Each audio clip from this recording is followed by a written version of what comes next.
Assalamualaikum teman-temanku sekalian, bertemu lagi dengan admin di dalam channel Kenyataan Hidup 22. Di video kali ini kita akan membahas potensi yang ada di dalam akal manusia. Menurut para ahli, bahwasannya kita sebagai manusia menggunakan akal kita hanya 10%. Jadi potensi yang ada di dalam akal ini sangat banyak sekali. Ada 3 hal yang admin ketahui bahwasannya akal manusia memiliki ketiga hal ini.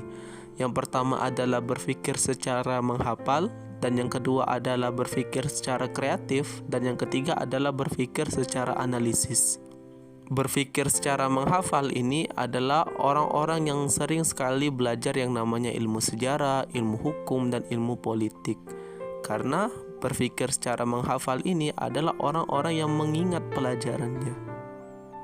Dan biasanya apabila orang berpikir secara menghafal ini adalah seorang yang akan menjadi seorang filsuf, seseorang yang memiliki ideal-ideal yang baik di dalam hidup.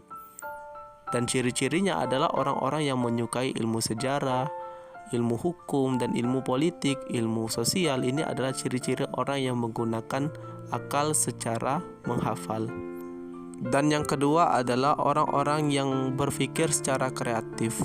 Orang-orang yang berpikir secara kreatif ini akan menjadi seorang seniman, seorang yang memiliki kreativitas yang baik hingga mampu menciptakan karya-karya yang baik. Orang yang berpikir secara kreatif ini akan melahirkan yang namanya sebuah karya-karya di dalam hidupnya, seperti karya musik, karya kesenian, bela diri. Orang-orang yang seperti ini adalah orang-orang yang kreatif yang melahirkan kesenian di dalam hidup. Ini adalah orang yang sering berpikir secara kreatif. Dan yang ketiga adalah orang-orang yang berpikir secara analisis. Orang-orang yang berpikir secara analisis ini biasanya adalah orang-orang yang menyukai ilmu matematika, seperti fisika, kimia, ilmu-ilmu yang menghitung. Jadi orang-orang yang berpikir secara analisis ini adalah orang yang sering dan suka menghitung. Dari sinilah orang-orang yang berpikir secara analisis inilah yang akan melahirkan yang namanya penemuan. Dari penemuan-penemuan inilah yang akan bermanfaat untuk diri kita. Jadi setiap diri manusia memiliki satu kecenderungan-kecenderungan di dalam hal ini. Apakah berpikir secara menghafal, atau berpikir secara kreatif, atau pula berpikir secara analisis. Jadi setiap manusia akan mengarahkan dirinya ke dalam ketiga hal ini. Akan tetapi karena adanya batasan umur di dalam diri manusia, manusia tidak bisa menggunakan akalnya dengan baik. Sehingga manusia hanya mampu menggunakan 10% dari akalnya. Jadi kita ini hanya bisa menggunakan 10% dari akal kita disebabkan karena kita makhluk yang bukan makhluk abadi. Jadi kita itu belajar saja terbatas. Dan di dalam diri manusia ini hanya memiliki satu minat di dalam dirinya.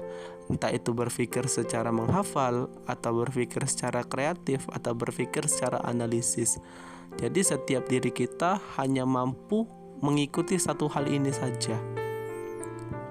Makanya tak heran apabila ada seorang yang memiliki satu keahlian tapi tidak memiliki keahlian yang lain. Seperti ada seorang matematika, seorang ilmuwan yang mungkin saja ahli di dalam bidangnya. Akan tetapi jika ditanya tentang bidang yang lain seperti bidang hukum, bidang politik, mungkin ia tidak bisa memahami. Karena ia hanya mampu memahami apa yang ia sudah pelajari. Ini disebabkan karena batasan yang ada di dalam diri kita. Jadi kita ini terkadang hanya bisa ahli dan mempelajari satu hal di dalam dunia yang luas ini. Maka dari itu, gelutilah hal yang engkau sukai atau hal yang engkau minati. Jadi apabila engkau geluti sesuatu yang engkau sukai, maka engkau akan menjadi ahli dan menguasai. Jangan sampai engkau berusaha untuk mengetahui segala sesuatu. Inilah yang akan menyebabkan dirimu menjadi orang yang tidak tahu sesuatu. Minatmu tidak ahli, segala sesuatu engkau tidak ketahui. Ada baiknya kita hanya mengetahui satu hal dan kita ahli di dalamnya. Dunia ini luas, akan tetapi kita sebagai manusia memiliki umur yang pendek. Inilah yang menyebabkan kita tidak akan pernah tahu segala sesuatu yang ada di dalam dunia ini. Maka dari itu, berusahalah untuk tahu hal yang mungkin saja bermanfaat untuk dirimu, yang dimana engkau ahli di dalam bidang tersebut.